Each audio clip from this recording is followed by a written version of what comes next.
عليكم ورحمة الله وبركاته.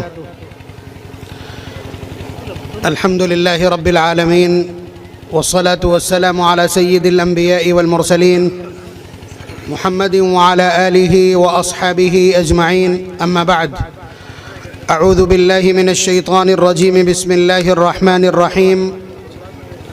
ووصينا الإنسان بوالديه إحسانا حملته أمه كرها ووضعته كرها وحمله وفصاله 30 شهرا. وعن أبي هريرة رضي الله تعالى عنه قال رجل: يا رسول الله، من أحق بحسن صحابتي يا رسول الله؟ قال: أمك. قال: أمك. فقال: ثم من؟ قال: أمك. قال: ثم من؟ قال: أمك. قال: ثم من؟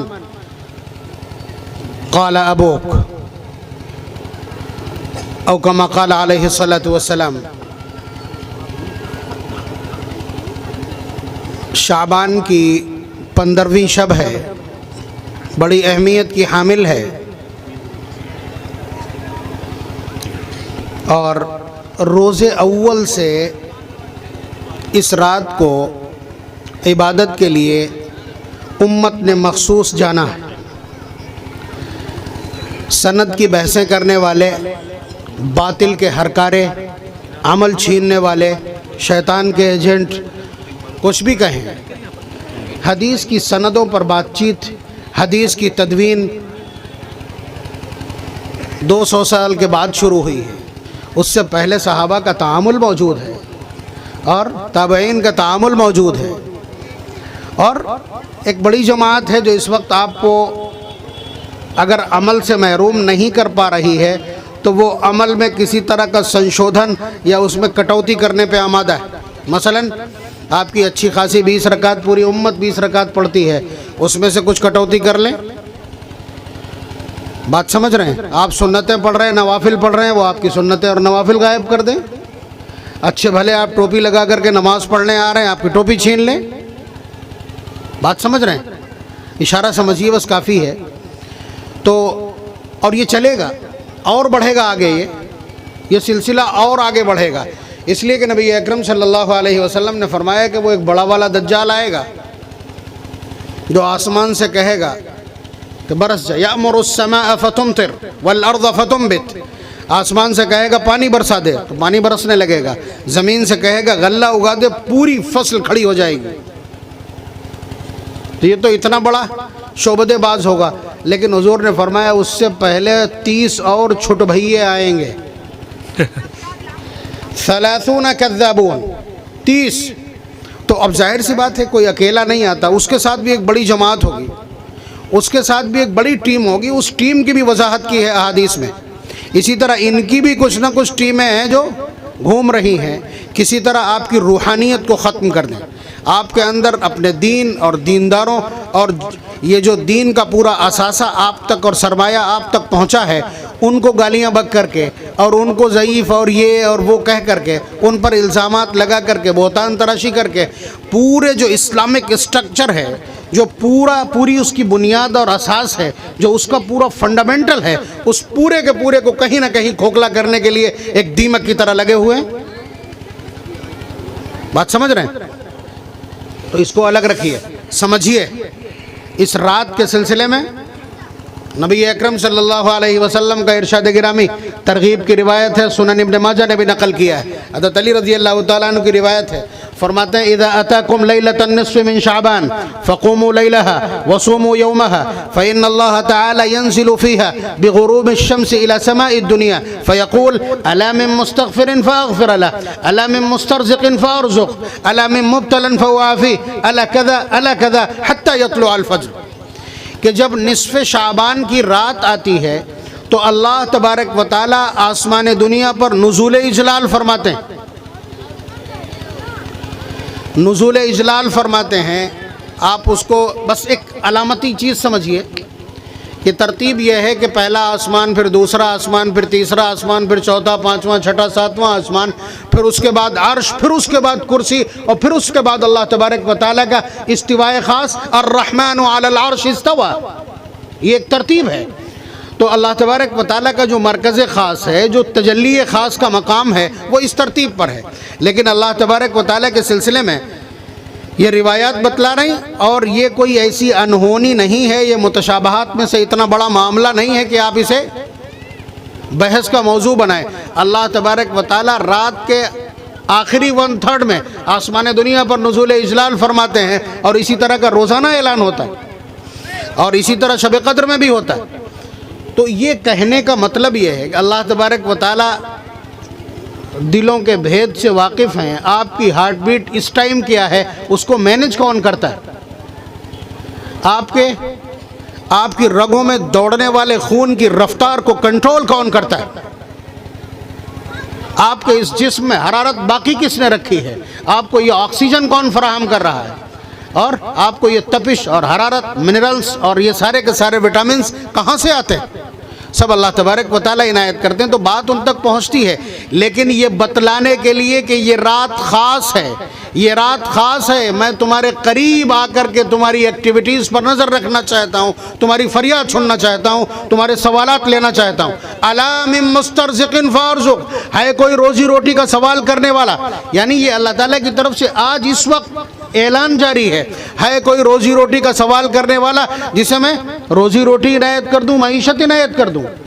تعویذ کے لیے لائن لگانے والے اور جالیوں میں دھاگے باندھنے والے اور تیری میری خوشامد کرنے والے آج کی اس رات میں اگر گھٹنے رکھ دیں تو پالنہار رزق کے وارے نہارے کر دے گا۔ بات سمجھ رہے ہیں؟ یہ بجٹ کی رات ہے، آج بجٹ پارت ہونا ہے، بجٹ پاس ہوگا، آج املا کرا دیا جائے گا اگلے 1 سال کا۔ فیہا ان یکتب کل حالک بنی آدم، آج ہی لکھا جائے گا کتنوں کو مرنا ہے۔ فیہا یکتب کل مولود بنی آدم، آج ہی لکھا جائے گا کسے کتنی اولاد ملنی ہے، کہاں کہاں۔ بندوبست کے لیے گھومنے والے، کوک کھلوانے والے اللہ تعالیٰ کی بارگاہ میں اگر آج کی رات دونوں میاں بیوی مل کر کے آج رات گزار دیں تو جو کچھ چاہیے ہو آج لکھا جانا ہے نا۔ تو اللہ تعالیٰ کی بارگاہ میں ہمارا کوئی کمٹمنٹ نہیں ہے، اللہ تبارک و تعالیٰ کی بارگاہ میں سمرپڑ کرنا نہیں جانتے۔ یہ رات انہی ساری چیزوں کے لیے۔ تو مجھے اصل میں یہ مضمون ابھی آگے اور بھی آئے گا، لیکن میں اجمالاً آپ کی خدمت میں عرض کر رہا ہوں کہ اس رات کی اپنی اہمیت ہے، اس رات کی اپنی اہمیت ہے، اور اس سلسلے میں بہت ساری روایات ہیں۔ البانی صاحب جو اس وقت کے سب سے بڑے محدث مانے جاتے ہیں، 8 روایات انہوں نے خود ثابت کی۔ عبد الرحمن مبارک پوری صاحب جو سلفیوں کے بڑے عالم ہیں، کہنا پڑا ان کو کہ اس سلسلے میں یہ کہنا کہ اس رات کے سلسلے میں فضائل ثابت نہیں ہے، یہ جلد بازی ہے، یہ عجلت ہے احادیث کے سلسلے میں۔ تو بہرحال کوئی نہیں ہے جو یہ کہہ سکے کہ اس رات کے اپنے فضائل اور مناقب نہیں ہیں، اور اس میں اللہ تبارک و تعالیٰ کا قرب میسر نہیں آتا ہے یا دعائیں کی جانا چاہیے۔ تو میں نے عرض کیا کہ آسمان دنیا پر نزول اجلال فرماتے ہیں، پھر خود اعلان کرتے ہیں، ہے کوئی مبتلا مصیبت جو مجھے پکارے میں اس کو عافیت عنایت کر دوں، ہے کوئی دکھیارا، ہے کوئی مسائل سے دوچار، ہے کوئی مشکلات سے الجھا ہوا، ہے کوئی مقدمات میں پھنسا ہوا، اور ہے کوئی معیشت کے مسائل سے ٹوٹا ہوا، قرض میں ڈوبا ہوا، مجھے پکارے میں اس کی پکار کو سنوں۔ راوی کہتے ہیں کہ یہ حضور نے فرمایا کہ اسی طرح اعلان چلتا رہتا ہے حتی یطلع الفجر، یہاں تک کہ رات ختم ہو جاتی ہے اور صبح صادق ہو جاتی ہے۔ تو اس وقت میں مانگنے کا ایک طریقہ ہوتا ہے، اللہ تبارک و تعالیٰ کے سامنے آپ کو یہ سوچ کر کے اڑ جانا چاہیے کہ مولا جو کچھ تیرے پاس ہے وہ تیرے کام کا تو ہے نہیں۔ آپ بتائیے، مال، دولت، اسباب، اولاد، عافیت، راحت، جو کچھ بھی ہے اللہ تعالیٰ کے تو کسی کام کی نہیں ہے۔ انہیں بس ایک عدد مانگنے والا چاہیے اور دہانے کھول دیں گے۔ وہ سب کچھ لے کے اسی لیے بیٹھے ہیں نا۔ کیا کہتے ہیں؟ یا ایھا الناس انتم الفقراء الی اللہ۔ یہ اسٹیٹس ہے، یہ انسانیت کا اسٹیٹس ہے جسے قرآن کریم نے اللہ تبارک و تعالیٰ نے اپنے انداز میں، بے نیاز انداز میں کئی بار ہمیں بتلایا، سکھلایا، جتلایا کہ تمہارا اسٹیٹس کیا ہے۔ انتم الفقراء الی اللہ، تم سب کے سب محتاج ہو اللہ کے سامنے، تم سب بھک منگے ہو، تم سب کے سب سوالی ہو، تم سب کے سب منگتے ہو پالنہار کے سامنے۔ تو اس اس آیت کو، اس اسٹیٹس کو کیوں نہیں رکھ دیتے ان کے سامنے کہ مولا آپ نے فقیر کہا ہے، اور آپ کے حبیب نے تو ہمیں یہ بتلایا ہے کہ اگر تمہارے جوتے کا فیتا اور تسمہ بھی ٹوٹ جائے تو مانگنا اسی پالنہار سے، تمہارے گھر کا نمک ختم ہو جائے تو مانگنا اسی پالنہار سے۔ کیوں؟ یہ وفاداری کا سب سے اعلیٰ مقام ہے کہ میرا بندہ کسی اور کے سامنے معمولی چیز کے لیے بھی جاتا نہیں ہے، یہ میرے در کا ہی بھیکاری ہے۔ اللہ تبارک و تعالیٰ تمام دروں سے بے نیاز کر دیتا ہے۔ حضور نے جو کچھ بتلایا اور قرآن کریم جو کچھ ہمارے سلسلے میں کہتا ہے، اور یہ رات جب مقبولیت کی ہے تو اپنا اسٹیٹس دکھلا دینا چاہیے کہ مولا میں بھی آج دکھلاؤں گا میرا فقر کیا ہے، میری احتیاج کیا ہے، میری ضرورت کیا ہے، میری لسٹ کیا ہے، میری ریکوائرمنٹ کیا ہے، اور مجھے ضرورت کن کن چیزوں کی ہے۔ آپ نے مجھے فقیر کہا تو میں ایک فقیر کی شکل میں آپ کی بارگاہ میں ہوں۔ آپ خزانوں کے مالک ہیں تو آج دکھلا دیجئے اپنے خزانوں کی وسعت، اور دکھلا دیجئے اپنی بے نیازی، اپنی عطا، اپنا جود و کرم اور بخشش دکھلا دیجئے۔ جب جب آپ کو پتہ چلے کہ یہ مقبولیت کی گھڑی ہے، سوالات کی لائن لگا دیجئے۔ اب وہ ہر زبان کو سمجھتے ہیں۔ آپ سمجھیں کہ مولانا کو دعا مانگنا آتا، ہمیں مانگنا نہیں آتا، آپ کی وہ ٹیڑھی بیڑھی دعا مولانا سے بہتر بیٹھے گی، بات سمجھ لیجئے۔ اور آپ کا الفاظ نہ بولنا، دیکھیے اللہ تبارک و تعالی ریڈنگ کہاں سے نوٹ کرتے ہیں، ریڈنگ کہاں سے نوٹ کرتے ہیں اسے دیکھ لینا۔ نبی اکرم صلی اللہ علیہ وسلم نے ارشاد فرمایا ان اللہ لا ينظر الى صورکم واموالکم، کہ اللہ تبارک و تعالیٰ تمہاری شکلیں اور تمہارا مال و اسباب اور تمہارا اسٹیٹس نہیں دیکھتے ہیں، ولیکن ينظر الى قلوبکم واعمالکم، لیکن اللہ تبارک و تعالیٰ کی نگاہ تمہارے اعمال پر اور تمہارے دلوں پر ہوتی ہے۔ دل کیا بولتا ہے، دل کیا بولتا ہے؟ ہم الفاظ بہت اچھے بول سکتے ہیں دعا میں، لیکن کیفیت ہو سکتا ہے آپ سے کمزور پڑ جائے ہماری، بات سمجھ رہے ہیں۔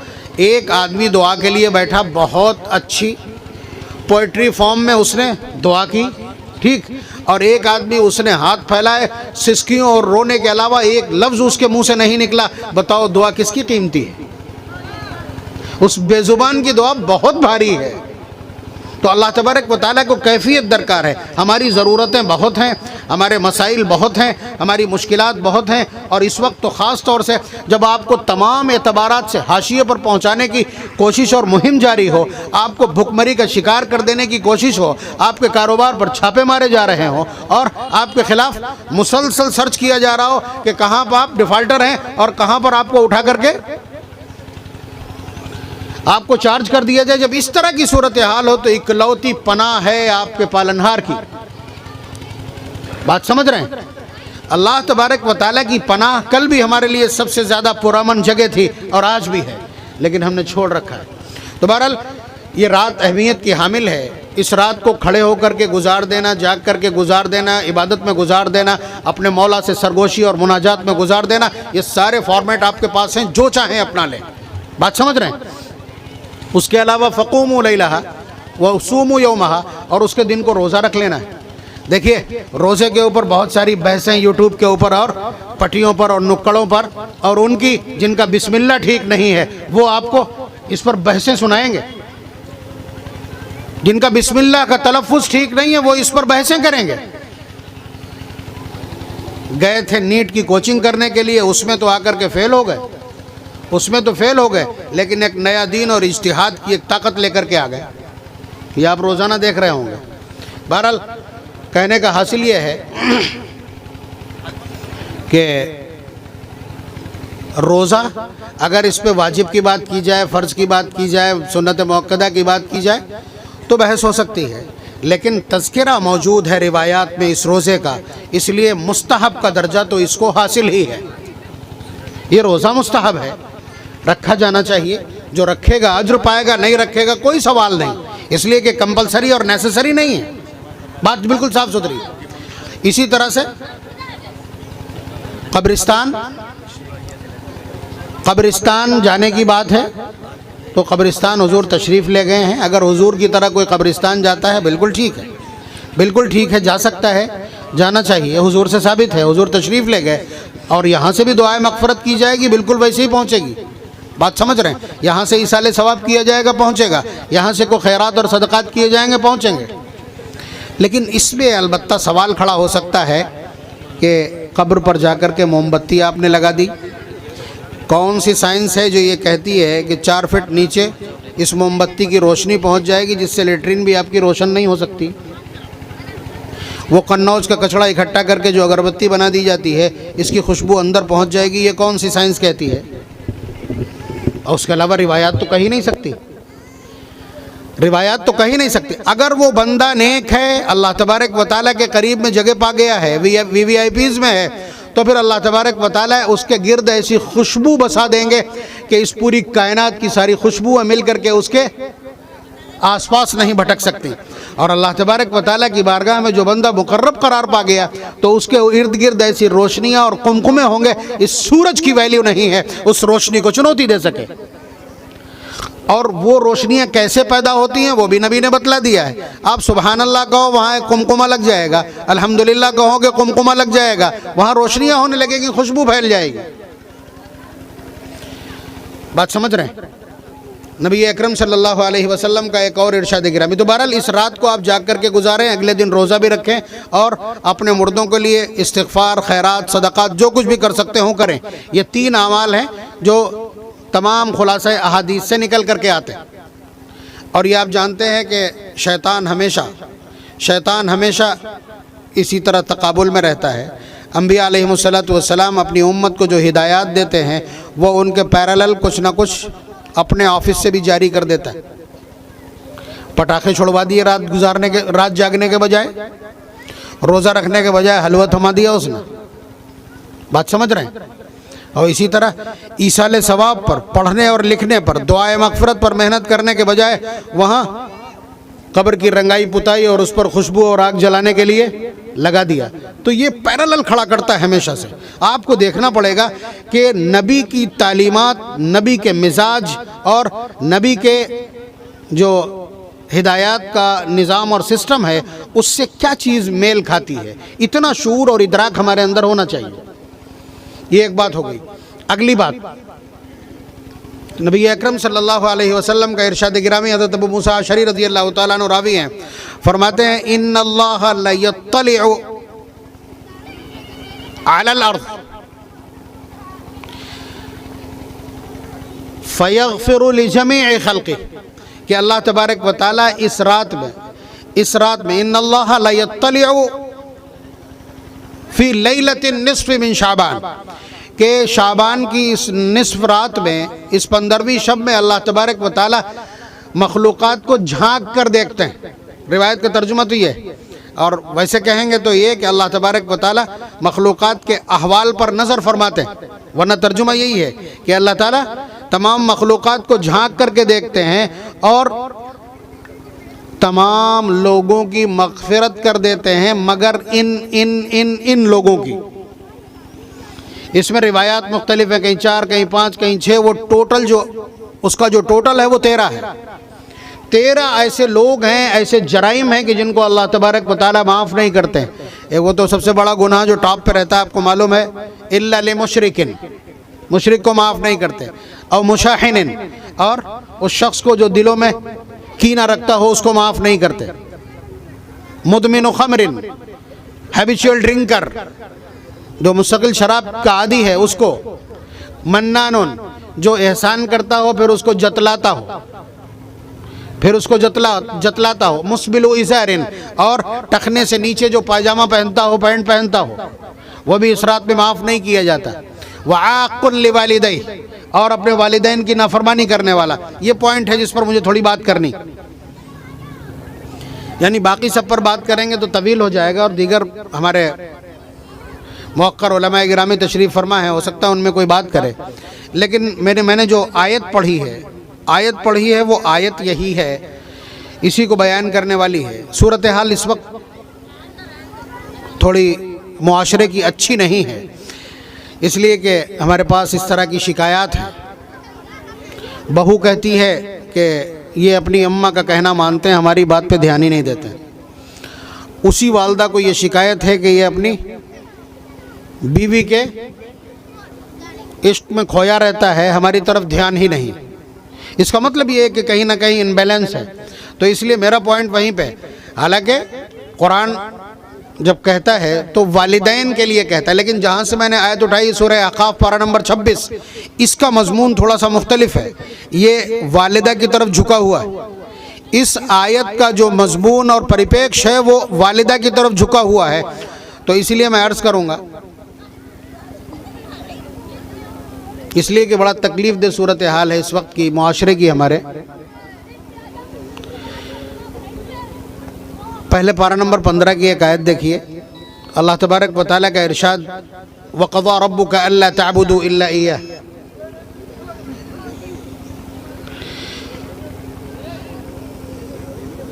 اللہ تبارک و تعالیٰ ارشاد فرماتے ہیں وَقَضَىٰ رَبُّكَ أَلَّا تَعْبُدُوا إِلَّا إِيَّاهُ۔ اللہ تبارک و تعالیٰ نے یہ ججمنٹ کیا، اس کا ترجمہ یہی کرے، وَقَضَىٰ رَبُّكَ اگر کہتے ہیں فیصلہ کیا ہے، ججمنٹ آپ سمجھتے ہیں، آپ تھوڑا سا ادھر جائیں گے، قضا وہاں پہ استعمال ہوتا ہے جہاں دونوں پکش سن لیے گئے ہوں، جہاں پوری بحث اور تمہیز، جہاں فیکٹ اور ایویڈنس سارے کے سارے قلم کے نیچے سے یا سماعتوں سے گزر گئے ہوں، وہاں لفظ قضا استعمال ہوتا ہے۔ تو اللہ تبارک و تعالیٰ کے اس آیت کا ترجمہ ہوگا وَقَضَىٰ رَبُّكَ أَلَّا تَعْبُدُوا إِلَّا إِيَّاهُ، کہ اللہ تبارک و تعالیٰ نے تمام احوال کو سن کر کے یہ فیصلہ دے دیا ہے، یہ ججمنٹ کر دیا ہے، اللہ تعبدوا الا ایہ، کہ اللہ کے سوا کسی کی عبادت نہیں کی جائے گی، وبالوالدین احسانا، دوسرا بڑا فیصلہ یہ ہے کہ والدین کے ساتھ ہر حال میں حسن سلوک کیا جائے گا۔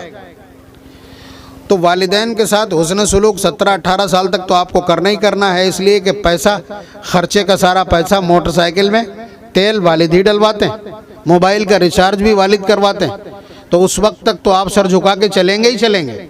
تو یہ اس عمر تک کا کوئی میٹر نہیں ہے جب فائننس سارا وہ ہولڈ کرتے ہوں اور آپ کا خرچ بھی وہ چلاتے ہوں۔ قرآن کریم بہت، آپ ڈال تو قرآن کریم پات ہے، ٹھیک ہے۔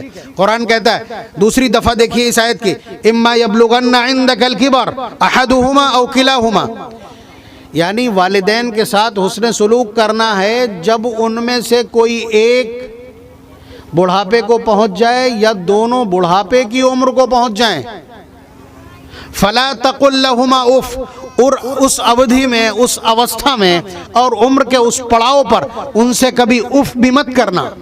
آپ کہیں گے بڑھاپے والی یہ قید قرآن نے کیوں شامل کی؟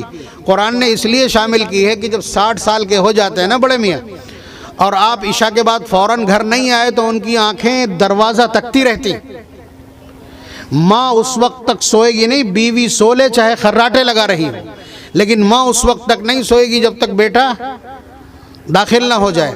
اور اسی لیے پھر ان کے سوالات ہوں گے اسی طرح کے، کہاں تھے بیٹا، کہاں تھے اتنی دیر تک، فلاں جگہ بیٹھے تھے، میں نے منع کیا تو وہاں مت بیٹھا کرو، میں نے کہا تو جلدی آ جایا کرو، اتنی رات گئے تک دوستی اچھی نہیں ہوتی، یعنی لمبا ڈائریکشن۔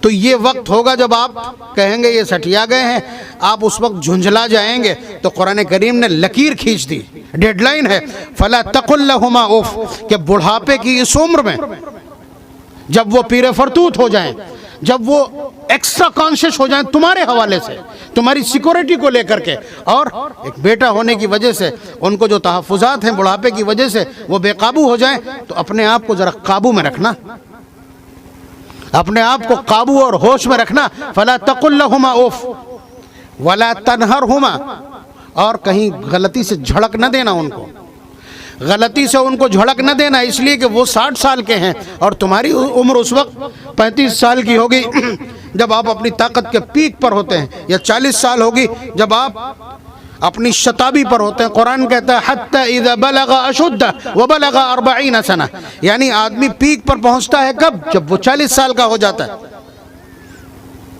تو اس وقت تمہیں اپنی طاقت، اپنے سسٹم، اپنے کاروبار، اپنے ہولڈ، اپنے چارج کے اوپر کہیں یہ خمار نہ سوار ہو جائے کہ تم والد سے الجھ بیٹھو۔ یاد رکھنا، ولا تنہرہما ولا تقل لہما اف ولا تنہرہما وقل لہما قولا کریما، جھنجھلاہٹ کتنی ہی ہو، غصہ کتنا ہی ہو، سوالات کی بھرمار سے، سوالات کی بارش سے تم کتنا ہی ہارٹ ہو گئے ہو، لیکن اپنے آپ کو رکھنا قابو میں۔ بات سمجھ رہے ہیں؟ اگلی دفعہ دیکھیے، قرآن کریم نے نماز میں کھڑے ہونے کے حالات نہیں بتلائے کہ کس طرح کھڑا ہونا، یہ نبی اکرم صلی اللہ علیہ وسلم نے بتلایا کہ سر بالکل سیدھا ہونا چاہیے، جھکا نہیں ہونا چاہیے تکبیر تحریمہ کے وقت، قرآن کریم نے نہیں بتلایا۔ قرآن کریم نے بس اتنے کہہ دیا والذین هم فی صلاتهم خاشعون. بات سمجھ رہے ہیں؟ تو لیکن قرآن کریم نے باپ کے سامنے کھڑے ہونے کا اسٹائل نقل کیا. فرمایا وَاخْفِضْ لَهُمَا جَنَاحَ الذُّلِّ مِنَ الرَّحْمَةِ کہ 40 سال کے ہو سکتا جم کرتے ہو یا خوب کھا پی کر کے تمہارے مڈھے چڑھے ہوئے ہوں, لوگوں سے بات کرتے وقت تم سینہ تان کے بات کرتے ہو, لیکن یہ وہ بارگاہ ہے جہاں یہ شولڈر ڈاؤن ہونا چاہیے. وَاخْفِضْ لَهُمَا جَنَاحَ الذُّلِّ مِنَ الرَّحْمَةِ کہ تمہارے یہ بازو جھکے ہوئے ہونا چاہیے, اور جھکے ہوئے خوف کی وجہ سے نہیں کہ باپ منسٹر ہے, باپ منسٹر ہے, باپ آئی ایس یا پی سی ایس ہے, اس لیے نہیں, بلکہ ادب کی وجہ سے, مہربانی کی وجہ سے یہ تمہارے بازو جھکے ہوئے ہونا چاہیے. وَاخْفِضْ لَهُمَا جَنَاحَ الذُّلِّ مِنَ الرَّحْمَةِ. دیکھیں کتنی دفعات قرآن نے بیان کی, کتنا آپ کو ریسٹرکٹ کیا ہے, کتنا باؤنڈ کیا ہے, اور کتنا ادب کا لحاظ کرنے کو کہا ہے. اس کے بعد بھی قرآن کریم نے یہ مانا ہے کہ یہ سب کچھ کر لینے کے بعد, ان ساری دفعات کو اپنا لینے کے بعد تم ان کا حق نہیں ادا کر سکتے ہو, تمہارے بس کا نہیں ہے ان کا حق ادا کر پانا. اس لیے تمہیں کیا کرنا ہے, اب سرنڈر کرنا ہے میری بارگاہ میں, مجھ سے درخواست کرنا ہے, میرے سامنے گزارش کرنا ہے, رب ارحمہما کما ربیانی صغیرہ, اے میرے پالنہار میں تو اس لائق نہیں ہوں کہ میں ان کے حقوق کی ادائیگی کر سکوں, آپ ان پر اس طرح رحم, اس طرح مہربانی, اس طرح شفقت فرمائیے جس طرح انہوں نے میرے چھٹپن میں مجھ پر کی تھی. یہ قرآن کریم دعا سکھلا رہا ہے آپ کو دعا سکھلا رہا ہے کہ آپ کو دعا کیا کرنا. وقر, آپ کہیے یعنی تمام اولاد یہ جملے کہے, رب ارحمہما کما ربیانی صغیرہ. یاد کر لیں, رب ارحمہما کما ربیانی صغیرہ, اے اللہ میرے ان والدین پر ویسی مہربانی کیجئے جیسی انہوں نے مجھ پہ چھٹپن پہ کی تھی. چھٹپن مینس 6 مہینے کا بچہ ہے, 5 سال کا بچہ ہے, اگر روتا ہے تو اسے ماں کہے کہ چپ جاؤ, سانس نہیں آ رہی, صبح دوا لا دیں گے, کوئی مسئلہ نہیں. 6 مہینے کا بچہ جس وقت روئے گا نا تو بوڑھا دادا بھی اپنے کمرے سے اٹھ کر کے کہاں دکھائی پڑے گا, بہو کے کمرے میں دکھائی پڑے گا, بہو کے کمرے میں دکھائی پڑے گا. بے چینی اس لیے کہ بے زبان ہے, پورا گھرانہ ایکسٹرا کانشیس ہوتا ہے, مستقل اس کے اوپر توجہ, وہ آئی سی یو میں ہوتا ہے گھر کی, یعنی اس پر بہت زیادہ لحاظ کیا جاتا. ماں ایک پل کے لیے اس کا بھیگا بچھونا برداشت نہیں کر سکتی, اسے کچھ بھی کرنا پڑے, پریس سے سکھانا پڑے, چولہے پہ سکھانا پڑے, توے پہ رکھ کے سکھانا پڑے, ہم نے یہ سارے فارمیٹ دیکھیں, کچھ بھی کرنا پڑے, لیکن اولاد کو اس کے صحت کے نظام کو وہ دھیان میں رکھتی ہے. وہ اس عمر کا, وہ چھوٹے پن کا جو پیار ہے, وہ چھوٹے پن کی جو توجہ ہے, اور وہ اس بے زبان کے ساتھ پورے گھر کا ہونے والا وہ جو برتاؤ ہے, اس برتاؤ کو کون مانگے گا؟ آپ مانگیے اپنے پالنہار سے, رب ارحمہما کما ربیانی صغیرہ. جس طرح انہوں نے پیار کیا, جس طرح انہوں نے مہربانی کی, جس طرح انہوں نے اس وقت توجہ کی تھی, اس طرح کی توجہ آپ میرے والدین کی فرما دیجئے. میرے تو بس کا نہیں ہے, میرے آگے پیچھے میری بیوی ہے جو مجھے ماں کے قریب بھی نہیں جانے دے رہی ہے. یہ ان الفاظ میں تو نہیں ہے, لیکن بہرحال ان الفاظ کے کہیں نہ کہیں حاشیے میں یہ چیزیں موجود ہیں. رب ارحمہما کما ربیانی صغیرہ. تو اس وقت مائیں بہت پریشان ہیں, مائیں پریشان ہیں بھائی. موٹا جہیز لے رہے ہیں آپ, کیش بھی لے رہے ہیں, گاڑیاں بھی لے رہے ہیں, جس بستر پہ لیٹ رہے ہیں وہ بھی بیوی لائی ہے, جس پلیٹ میں کھانا کھا رہے ہیں وہ بھی بیوی لائی ہے, جس گیس چولہے پہ کھانا پک رہا وہ بھی بیوی لائی ہے, جس بیڈ شیٹ پہ آپ لیٹتے ہیں وہ بھی وہی لائی ہے, جس موٹر سائیکل پہ چل رہے ہیں وہ بھی وہی لے کے آئی ہے, اور جس انورٹر میں آپ کا پنکھا چل رہا ہے وہ بھی وہی لائی, اے سی لگا وہ بھی وہی لے کے آئی ہے, اور جو 4 ویلر ہے وہ بھی وہی لے کر کے آئی ہے, جو انگوٹھی پہنے وہ بھی اسی کی. مردانگی بچی کہاں ہے؟ ظاہر سی بات ہے دباؤ میں رہنا پڑے گا. یہ نامرادی آپ نے اختیار کی ہے, شریعت کے خلاف جا کر کے جہیز لیا ہے, یہ نامرادی آپ نے اختیار کی ہے, تو ظاہر سی بات ہے آپ قسطوں میں خریدے گئے, آپ قسطوں میں خریدے گئے ہیں. ایک ادائیگی تھی مہر کی, وہ بھی ادھار ہے, تو مردانگی کہیں بچی نہیں ہے. تو عورت تو ظاہر سی بات ہے معاشرے پہ غالب آئے گی, جو وہ کہے گی وہ کرنا پڑے گا. ریموٹ تھما دیا ہے آپ نے, تو وہاں سے پہلے درست کرتے ہوئے لے کر کے آئیے. اگر آپ کو اپنے گھر کے اندر حاکم بنے رہنا ہے, میرا درد یہ ہے کہ قرآن کریم چاہتا یہ ہے کہ مرد اپر ہینڈ ہو بس سماج میں, ججمنٹ پاور مرد کے پاس ہو. قرآن کریم کہتا ہے پارہ نمبر 5 سورہ نساء کی آیت الرجال قوامون علی النساء کہ مرد حاکم ہونا چاہیے عورتوں پر, فیصلے مرد کی زبان سے آنا چاہیے, مشورے دے عورت. بات سمجھ رہے ہیں؟ تو یہ سارا کا سارا جو لیکھا جوکھا ہے قرآن کریم کا, جو انسٹرکشن اور ڈائریکشن اور ہدایات ہیں, کہیں نہ کہیں ہم نے ان کو ایوائڈ کرنے کی کوشش کی ہے, نظر انداز کرنے کی کوشش کی ہے, اور کہیں نہ کہیں ان سے آنکھیں چرائی ہیں. پورا سماج گڑبڑا گیا, پورا اسٹرکچر گڑبڑایا ہوا اس وقت. تو اس لیے میں عرض کر رہا ہوں کہ قرآن کریم نے پارہ نمبر 26 سورہ احقاف کی جو آیت پڑھی, ذرا اس کی وضاحت دیکھیے کس کے پکش میں جاتی.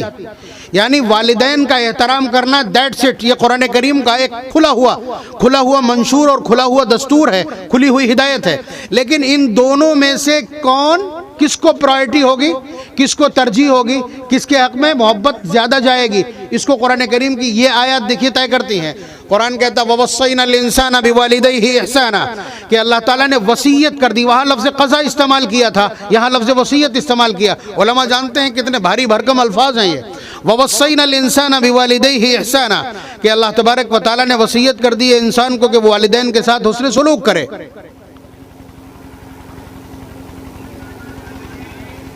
آگے دیکھیے کیوں حسن سلوک کرے, یہ سوال اگر آپ کھڑا کرتے ہیں تو اس کا آگے جواب دیکھیے. لیکن جواب کس کے پکش میں جا رہا وہ بھی دیکھیے دھیان سے. حملتہ امہ کرہا کہ اس کی ماں نے اس کو تکلیف کے ساتھ اٹھایا. 9 مہینے تک کتنی تکلیف ماں کو ہوتی ہے, الفاظ, تشریحات اور قلم بیکار. جب اللہ تعالیٰ کہتے ہیں کہ تکلیف ہے تو پھر بات ہی ختم ہو جاتی. حملتہ امہ کرہا کہ ماں نے تکلیف کے ساتھ اس کو اٹھایا. وَوَضَعَتْهُ كُرْهًا اور موت اور زیست کی کشمکش میں, موت اور زندگی کی کشمکش میں پھنس کر کے اس کو ڈیلیور کیا, اس کو جنا. حملتہ امہ کرہا ووضعتہ کرہا وحملہ وفصالہ 30 شہرا پھر اس کے بعد 2 سال تک اپنا خون جگر پلایا. یہ اتنی بڑی بات ہے کہ جس کا کوئی بدل نہیں ہے, بلکہ اس کی وضاحت کوئی نہیں کر سکتا. اب اتنا ہی کافی ہے کہ اللہ تبارک و تعالیٰ خود اہتمام کے ساتھ اس کو بیان کر رہے ہیں کلام الہی میں. تو آپ سمجھ سکتے ہیں ان سارے جو ایفرٹس ہیں, یہ جو ساری محنتیں ہیں, یہ سارا کا سارا جو سنگھرش اور اسٹرگل ہے, یہ مجاہدات اور ریاضت اور یہ قربانی ہے, اس کو جب اللہ تبارک و تعالیٰ قربانی کہہ کے بیان کریں تو پھر بات ہی ختم ہو جاتی. تو یہ 3 چیزیں کس کے حق میں گئیں؟ تینوں کس کے حق میں گئیں؟ ماں کے حق میں. اور بلا شبہ اولاد کے سلسلے میں ماں کا رول باپ سے بھاری. وجہ یہ وہ کام ہیں جو ماں کو ہر حال میں کرنا پڑتے ہیں, چاہے اس کا اسٹیٹس کوئی ہو, چاہے وہ ملک کی وزیر اعظم ہو, لیکن اسے یہ کام کرنے ہی کرنے. بات سمجھ رہے ہیں؟ اور باپ اگر وزیر اعظم ہے تو وہ ایک پل نہیں دے پائے گا اپنی اولاد کو. تمام چمچے ہیں ان کی دیکھ بھال کرنے کے لیے. یا باپ تو ملک کے باہر پڑا ہے, وہاں سے پیسے بھیج رہا ہے, خالی جوجھ کون رہا ہے؟ ماں. تو اس لیے گھر میں جب اس طرح کا کنٹرڈکشن پیدا ہو, گھر کے اندر جب اس طرح کا نزاع اور اختلاف ہو, تو یہ وہ ایویڈنسز ہیں, یہ وہ حقائق ہیں, قرآن کریم کے وہ فرمودات ہیں کہ جنہیں آپ کو اپنے سامنے رکھنا چاہیے, اور انہیں سامنے رکھ کر کے آپ کو اپنا ایٹیٹیوڈ, اپنا رویہ, اپنا سلوک طے کرنا چاہیے. اب ذرا اس سلسلے کا ایک سوال دیکھیے. حضرت ابو ہریرہ رضی اللہ تعالیٰ عنہ فرماتے ہیں کہ ایک آدمی آیا اور حضور سے آ کر کے اس نے سوال کیا, من احق بحسن صحابتی یا رسول اللہ, اے اللہ کے رسول میرے ذمے سب سے اچھا برتاؤ کس کے لیے, یعنی میں سب سے اچھا برتاؤ کس کے ساتھ کروں, میں سب سے زیادہ اچھی طرح کس کے ساتھ پیش آؤں, یہ سوال ہے. اسی طرح کا سوال حضرت بہز ابن حکیم نے کیا ہے, جو اپنے دادا سے روایت نقل کی ہے انہوں نے, اس کے بھی الفاظ قریب یہی ہیں. تو حضور نے فرمایا امک, سب سے اچھا برتاؤ تمہیں اپنی ماں کے ساتھ کرنا ہے. دیکھ لیجئے گا اگر کہیں آپ کے سامنے کئی مسئلے ہوں, کنٹرڈکشن موجود ہو اور آپ کے سامنے شکلیں موجود ہوں, میں کدھر جاؤں, یہ روایات آپ کو شاید راہ دکھا سکیں. تو حضور نے کیا فرمایا, سب سے اچھا برتاؤ کس کے ساتھ کرنا ہے؟ امک. صحابی پوچھتے ہیں ثم من, اے اللہ کے رسول اس کے بعد کس کا نمبر ہے؟ فرمایا امک, تمہاری ماں کا. اس کے بعد پھر سوال ثم من، کہ اس کے بعد کس کا نمبر ہے؟ فرمایا امک۔ پھر اس کے بعد چوتھا سوال ہے ثم من، کہ اللہ کے رسول پھر کون؟ تو حضور نے فرمایا ثم ابوک، پھر تمہارے باپ کا نمبر۔ آپ کی توجہات، آپ کی محبت، آپ کی رعایت، آپ کے حسن سلوک، آپ کے بیسٹ ٹریٹمنٹ کے لیے اگر 100 پوائنٹس ہوں یا اس کے 100 حصے کر دیے جائیں تو 75 کس کے حق میں جائیں گے؟ 75 ماں کے حق میں اور 25 باپ کے حق میں جائیں گے۔ باپ کا بھی رول کم نہیں ہوتا، لیکن جو مجاہدات ہیں، جو کوشش ہے اور جو جان پر جان جوخم میں ڈال کر کے تربیت کی اور زندگی دینے کی اور آپ کو زمین پر کھڑا کرنے اور چلانے کی جو ایک کوشش اور مہم ہے، اس میں ماں کا رول بہت بڑا ہے۔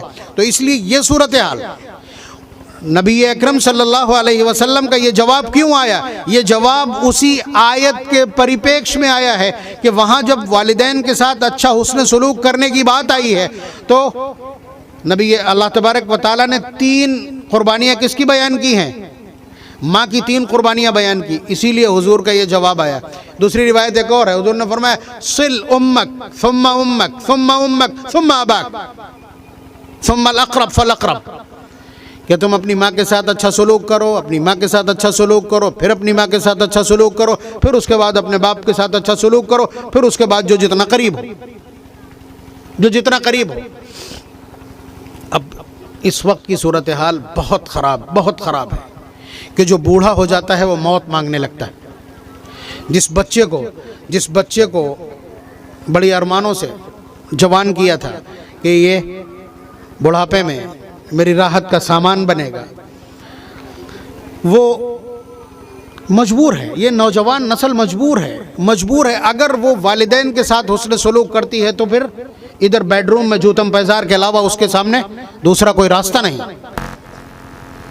تو یہ میرا میسج صرف مردوں تک نہیں ہے، خواتین بھی موجود ہیں، اور وہ بہویں یاد رکھیں جو اس وقت یہ پلان کر کے آتی ہیں کہ کسی طرح سے لڑکے کو چاروں طرف سے ڈسکنیکٹ کر کے صرف اپنے فوکس میں اور اپنے قابو اور قید میں رکھنا ہے، تو وہ یاد رکھیں کہ وہ ننھا سا بچہ جو پل رہا ہے، یہ کہانی لکھو گے تم، امپلائی وہی کرے گا کچھ دنوں کے بعد۔ اللہ تبارک و تعالیٰ کی یہ سائیکل ہے، چلتی ہے کما تدین تدان، جیسا کرو گے ویسا بھرنا پڑے گا۔ تو اگر جو کچھ آج اپنی ساس کے ساتھ کیا جا رہا ہے، کل یہی اگر تیار ہو بھگتنے کے لیے تو ٹھیک، چلیے اللہ تبارک و تعالیٰ تو صلہ دے دیں گے ان کو، لیکن یہ کہنے کے باوجود شرم نہیں آتی۔ بڑی عجیب صورتحال۔ تو اس لیے یاد رکھیے، اپنا بڑھاپا خراب کرنے سے بہتر ہے کہ اپنے سلوک میں، اپنے رویے میں تبدیلی کریں، اس میں صلہ رحمی اور نرمی پیدا کریں، اصول اور ضابطوں کے ساتھ اخلاقیات کو کام میں لا کر کے اور اس کو برت کر کے چیزوں کو درست کریں، اور پورے آوے کا آوا اس میں، یعنی بیوی صاحبہ کی جو والدہ ہیں وہ بھی وہاں سے وہی اسی طرح کا ٹریٹمنٹ اور اسی طرح کے مشورے۔ دیکھیں یہ دقت کہاں سے آ رہی ہے؟ ٹائم کتنا ہمارا باقی ہے، ختم ہو رہا ہے۔ ایک بات خالی، آپ ان علماء میں سے جس کو بھی چاہتے ہو، جسے بڑا تجربہ ہو، ہمارے جو بچے شادیاں کر رہے ہیں، ساری تیاریاں کانپور سے یہ پینٹ لیا ہو، وہ شرٹ لیا ہو، وہ شیروانی لیا ہو، وہ صافہ وہاں سے خرید لاؤ، وہ مردوں والا ٹوپا خرید لاؤ، وہ موزے وہاں سے خرید لاؤ، اور یہ والا ٹینٹ اور یہ والا بینڈ اور یہ والا یہ اور یہ والا یہ۔ ذرا بتائیے کہ زندگی گزارنے کا، کہ میرڈ لائف میں کیا اصول ہیں کامیاب زندگی گزارنے کے؟ ایک لفظ کسی نے سیکھا آج تک؟ بس دوست خالی اتنا بتا دیتے ہیں کہ عورت کو سر پہ مت چڑھانا، خالی یعنی قصائی بن کے جانا، اور ادھر لڑکی کو ساری سکھانے والیاں بس اتنا ہی سکھاتی ہیں کہ کسی طرح تمہیں اس لڑکے پہ ہولڈ کرنا، اور اس کا آغاز پہلے دن سے ہوگا پانی مانگنا پہلے۔ دیکھیں میں ایک خالی مثال دے رہا ہوں، اگر لے آتا ہے تو سمجھ لینا کس پرورتی کا ہے۔ تو اس بدتمیزی کے ساتھ، اس گندی نیت کے ساتھ اور ان گندے اصولوں کے ساتھ، ان پلید جذبات کے ساتھ جس زندگی کا آغاز کیا جائے گا، اس کا انجام کیا ہوگا کہ 50% سے زائد وہ مقدمات ہیں کمیونٹی کے جو میرڈ لائف فیلئر کے انڈر ہیئرنگ ہے۔ ازدواجی زندگی کے فیل ہو جانے کی وجہ سے جو 50% سے زائد مسلمانوں کے مقدمات، وہی تو زیر التوا اور زیر سماعت ہیں۔ تو ظاہر سی بات ڈائیورس ریٹ بڑھتا چلا جا رہا ہے. اس کی وجہ یہی ہے کہ ہم نے زندگی گزارنے کا طریقہ نہیں سیکھا. اللہ تبارک و تعالی ہم سب کو اپنے والدین کے ساتھ حسن سلوک کی توفیق مرحمت فرمائے, اپنے رشتوں کو میرٹ پر برتنے کی توفیق مرحمت فرمائے, قرآن و سنت سے استفادے کی توفیق مرحمت فرمائے, اس نور سے روشنی اور راہ حاصل کرنے کی توفیق مرحمت فرمائے. وآخر دعوانا ان الحمد للہ رب العالمین.